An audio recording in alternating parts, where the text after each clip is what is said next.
Hi there, I'm Joey Brakefield. I am an Azure architect and operations person at a company called Proto AI, and they are in need, and I had a need to build out a service fabric cluster that was a little different than what you can get straight out of the box in Azure. So, what is a service fabric cluster?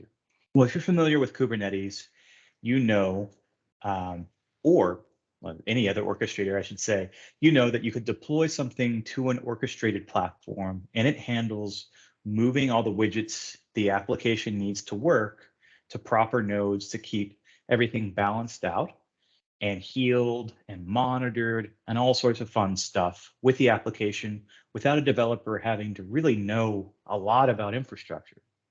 So that's perfect for what we were trying to do ourselves here at my current company. And I thought, why don't I share exactly what I did with community I used and have been using for the past 16 years in my IT career to find and challenge myself, find answers and challenge myself with new technology day in, day out. So, what does it look like, you might ask? Well, glad you asked. That's why you're here, right?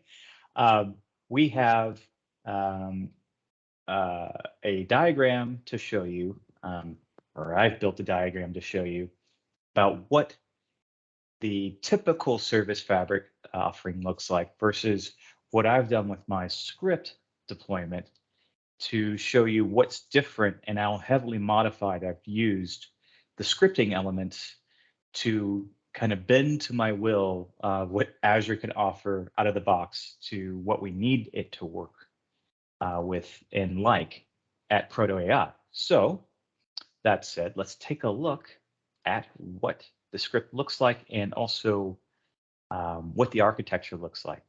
And the first thing we'll do is look at that architecture, right? So let me do this and look at this architecture here. Okay, so the architecture looks like this. We have out of the box, when you deploy a service fabric cluster, not a managed service cloud, or sorry, not a service fabric cluster. That's the old school deployment. Microsoft in 2019 released this new deployment of Service Fabric called Managed Service Fabric, which takes all of these elements and puts them into a managed resource group inside of Azure, which is great. It's handy dandy. It means that we don't have to individually deploy a load balancer or public IP, a resource group, all that fun stuff. All that stuff's done for us in Azure out of the box, which you might think, well, Joe, isn't that where we can stop? Well, no, I really needed the ability to deploy this managed service fabric resource into Azure in a controlled manner so that we could make sure that that service fabric cluster is secured and monitored the way that I wanted. And also, I needed to modify a few other things after the service fabric was deployed so that we could talk to the cluster privately. So this is what the script actually does. And I did a little bit of like a paint by the numbers type of thing that shows exactly how we got from the out of the box deployment that you saw on that last screen to this screen here. And this screen here is, it deploys that same managed service fabric cluster. So there's still, even though there's less depiction right here, there's still those same amounts of resources deployed out of the box, except for the networking. Networking is a little bit separate, but everything else that was in this orange box on this previous kind of canned deployment from Azure is still here in this orange box here, but with the main exception that the virtual network is pulled away from it. Also, you'll notice it's a little bit different from the canned or default deployment inside of Azure. There's some work done here on certificates, which you need to use to connect to a service fabric cluster. And there's also some added built-in goodness to monitor the cluster as well as securely deploy it with a management control plane with a management key vault. So that key vault allows for the script to have zero secrets in here. You don't have any secrets deployed, and you only see those secrets at runtime of the script, which if you're deploying in Azure DevOps or any other CI/CD tool of your choice, like Jenkins or whatever else, you will have those deployment outputs on screen at that time and that time only, and then archived into the key vault. So only the appropriate folks that should deploy this managed service fabric. So think of your systems operators and Azure admins should be able to see the secrets, and nobody else can. And the way that you'd have your end users and developers connect to the service fabric cluster, remember this is an orchestrated platform that can host your applications without your developers caring about infrastructure, right? That's what service fabric is. You still need to disseminate that certificate so that they can connect to the service fabric cluster and do testing or whatever they want. And then optimally, once they're done testing, they no longer connect directly from their workstations. They can connect to Azure DevOps, upload their code and their manifest, and then push that code through Azure DevOps to Service Fabric. So the developers themselves also never see any secrets involved in deploying this particular platform, which is great because we want as little people or as minimal amount of personnel as possible to see secrets needed that might run a very, very sensitive application on Service Fabric. And behind the curtains at Microsoft, Xbox and Hotmail, Outlook.com, all those things, all those services that Microsoft offers out to as a software as a service offering for free to customers, most of them, say a good majority of them, run on Service Fabric as well. So you're basically taking the architecture that's running Microsoft services and taking that same architecture paradigm and using it for yourself here to run a distributed application across the platform where you don't have to worry about nodes and IP addresses and that fun stuff.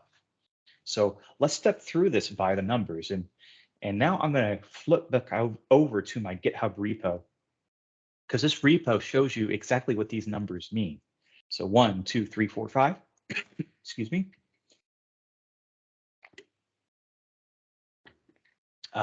Those numbers there will allow you to follow along with what I did in the script as well. So let's take a look at that GitHub repo here, and I'll maximize it real fast. And I kind of go through, hello, this is the challenge and all that stuff, what I just talked to you about on the video. But the script itself only needs 7 parameters, and it actually mandatorily needs only 5 parameters. I don't know if that's a word, mandatorily, but hey, whatever. These 2 parameters are not required, and they will be created for you if you don't specify them, but the other portions are. So let's go through them so that you can see these, and then we'll start with the numbers down here. So we need these parameters before we can even get into what those numbers mean. And the location is kind of self-explanatory. This is analogous to any other Azure location as well. So I'm going to come back over to the script here. But if you get do a get AZ location, let me blow up this terminal window for you too. It should show you all the relevant lists and locations that you can deploy to. For my demo, I did East US, but I believe Service Fabric is in all locations, so don't really worry about that, as well as the other resources that are deployed too, like Key Vault, Log Analytics, Virtual Networks. These are all kind of core fundamental Azure services. So that location, whichever location you pick, it should work for this particular script. The customer name is a signifier. So for me, I use my initials, RJB. You might use a department name as your customer signifier or whatever you'd like. But this is a way that you can tell the clusters apart and the deployments apart. Log Analytics workspace name, if you have one deployed, say you have a centralized place where you do your logging, you will define these two parameters here, the name and resource group. And then the admin group is a Azure Active Directory security group that will have admin rights to the resources deployed. Environment is PRD for production, TST for test. It's a 3-letter acronym that are used to further signify the resources that are deployed in the script. You can have whatever 3 acronyms you'd like, just make sure it's 3 because node types have, and we'll get into what those are, but they have a limitation on character length. So make sure it's still just 3 letters. And then the management AKV, this is the place where you have a passphrase stored. That passphrase is what we're pulling into our script to encode the PFX certificate. If you don't know what PFX is, that's okay. It's basically a certificate, just like what GitHub here has here in the quarter here, has a certificate that it uses to connect and clicking on the wrong thing here, to connect. And this is a certificate for GitHub. So a PFX certificate is a similar type of certificate, but it needs a password in order for Windows or whatever the platform is to recognize it and then use that certificate for authentication. So back to the script here, this management AKV has the passphrase needed for the script to work, to see the certificate and then import it to use it to connect to the cluster at the very end to validate the cluster is deployed okay. So that's a lot on the parameters, but this is how it works. So if we look at number 1 here, it creates that certificate I just talked about.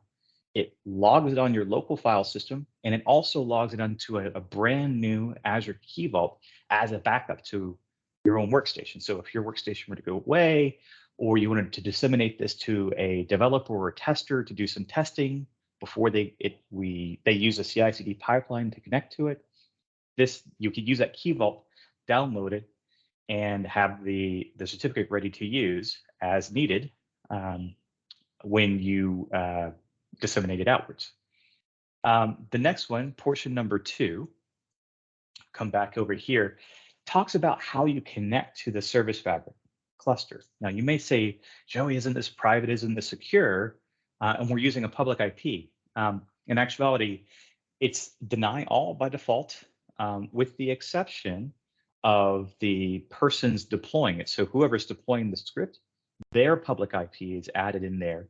And again, that's for the end of the script to validate that it's deployed. It uses a certificate, and it connects to the public IP address of that service fabric cluster. And it makes sure you can connect to the cluster resource that we're deploying at the very end. So I call it out directly because it looks like it's insecure, but the majority of how my customers will connect to Service Fabric will be on the private networking, which is something we could talk about now since I have it pulled up here. So we're on number 2. We'll get back to number 3 in a second, but the script deploys this virtual network as well for you. And this subnet CIDR range 10.6.1.0/24 and 10.6.0.x/24. Those 2 networks are deployed, subnets are deployed in a virtual network based on what you supply in the parameters. So you notice here vnet-customer name-environment. That's the virtual network's naming convention. And then the CIDR range is defined in the script itself. You can fiddle with that, and you could actually point to an existing virtual network if you want to deploy your managed service fabric cluster into that network. But I'm creating one in my script at runtime. And as you know, with Azure, if it detects it already, it will not redeploy that resource for you. So it's idempotent. That is a huge, huge benefit for us here. And that's being used here in the networking for the managed service fabric. Okay, so back to the numbers. The next step here is number 3, where the node types are deployed. So if the cluster object is just an object or a container, the node types are the actual horses behind all the compute power. So node types, you could have as many as you want. I only have one in my template here, but those node types have declarations like how big is the cluster, how many nodes, what's the geometry of those virtual machines comprising the cluster nodes, what are security rules in there, how can I talk to this cluster. For me, and I talk about that here in my GitHub, I had a specific port that I needed to have open. That specific port is mentioned here in the documents, but you can have as many pinholes open to the public or on the private network as you'd like. On my private network, I have unlimited, any to any communication as well. But on the outside, I only have one pinhole, and that is from the internet to 8168. That's actually going to change, but for testing, it's fine for me at the moment. As you start modifying to your needs, how and where you modify the node types are listed right here in the documentation. So come back here and look at that as well. And so I have a reference to sizing and these bicep templates, but they are just for grins here. They are listed here. So the key vault I deploy, this is the template. The internal load balancer I deploy, that's the template in here. The service fabric cluster, that's the template in here. So, okay, that's where all of our stuff is. So the node types are number 3. And then number 4, as I say right here, is the secret sauce. So let's come back to our internal load balancer. So remember, back in the canned out of the box, you talk to the service fabric cluster over the public IP by default. While you can in the template say, I want to talk only on a private network, that's only true for node types that are not the primary node type. But I wanted primary, secondary, tertiary, every type of node type, every type of VM cluster sets to talk privately. So the way that I accomplished this was lock down this public IP and then have any communication for all other communication on that subnet that I deployed myself, which is right here. So instead of all traffic coming in through here and then being directed out here to N+1 node types, everything is being communicated through this guy right here. This secret sauce is what I call it here. This internal load balancer deployment deploys the resource itself, the load balancer itself, and then has all of it reads the virtual machine scale sets, which, peel the onion back, you'll see that the nodes, the node composition for the service fabric cluster node pools, node types, are just virtual machine scale sets in Azure, which is one of those fundamental, foundational Azure for eons in Azure speak. So it reads all of those and then adds them to the pools, the backend pools for the load balancer. So anybody on the other side of the network talking to the cluster itself will talk to this internal load balancer here rather than going out and over to the public IP. And yes, I know if it's an Azure to Azure communication, there's a public IP involved. It still takes a hop out here to the edge router and comes back down. It doesn't actually go out and in. I do know that. But I wanted to have all communication here so that in the future I can inject any type of a DLP or any type of firewall in between that is of my choosing later on. Azure Firewall could be, or anything like that. So make sure there's no packets going anywhere that I don't understand where it's going. So that's another reason why I wanted to have private networking. So that was the principal driver for me to build this entire architecture. Now, if we move on to number 5, which is the next thing, as you saw out of the box, there was no monitoring that was built into it out of the box. You have to build that into a service fabric cluster by hand or programmatically in a bicep template or ARM template if you're older school. And that is right here. So this particular portion here, and it is actually a lot larger than this little screenshot shows you, but it collects Windows event logs and connects performance counters and then throws into a storage account. That storage account is scanned by log analytics, which is deployed in the script. That new, this guy right here. So it's thrown into this storage account. Log Analytics reads that and then surfaces it up to Azure for you to use in a dashboard for Power BI or whatever you'd like.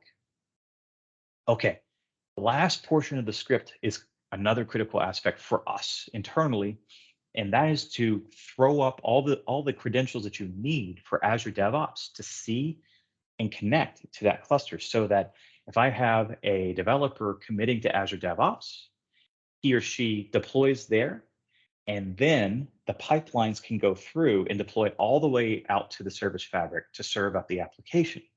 So they don't need to have, like I said, any knowledge of the infrastructure itself, the underlying infrastructure serving up their application.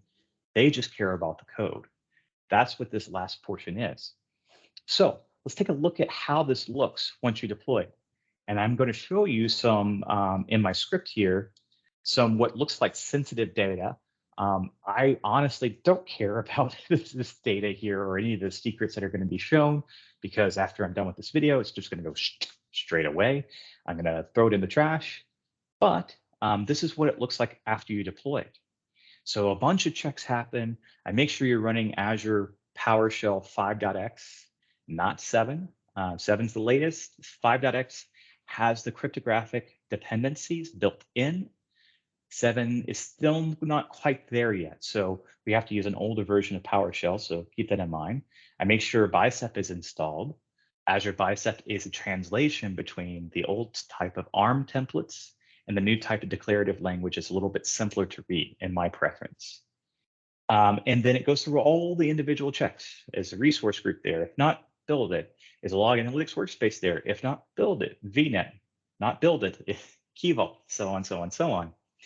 But the outputs that you need for Azure DevOps here, the last portion here, and all these script outputs that are in the blue background right here are the outputs you might want to archive or maybe put into a document if you're doing any type of documentation of the final in result of the script. So, some of the deployment information here, this is the deployment of the service fabric itself. This is the deployment of that internal load balancer we just talked about. And at the very, very end, this is the money right here. This is the information you need to deploy to in a CI/CD pipeline to build out a linked service. That's the, service connection, not linked service, it's data factory. Service connection is Azure DevOps's terminology for connecting to a platform that a CI/CD pipeline will leverage at some point. You need this information that's outputted in the script and then paste it over there in your service connection information. And then finally, at the end of all the script and all of this hot air that I'm throwing out there and maybe on the back end, Azure's putting out there on their servers, we have this lovely little blue line right here, connecting to our service fabric name with the client certificate that we created in the script. And we get this lovely true. So small and 4 little letters, but that is exactly what you need to see at the end of the script to ensure that the fabric creation is good and that that certificate that you created in the script can connect out to that service fabric cluster by default. There's some other information in here, like the PFX passphrase here. These are things that you might need if you wanted to disseminate that certificate out to those developers, but not exactly necessary for you to work because all that's archived on your local file system vis-a-vis the script execution. Whew, that's a lot of information here. And I do want to point out here that the service connection information and what I talked about in connecting in DevOps is actually already screenshotted down here. So I put that as well down here. Okay, if you have questions, concerns, I love pull requests. Feel free to throw one out my repository. You're also welcome to hit me up on Twitter. So if you come over here to my profile in GitHub, you'll see my Twitter right here. Um, I do live in the South. I'm on the Eastern time. So if you fire a question at 1 a.m., I probably won't get to you, but I'm usually very, very good about responding to pull requests and also tweets as well.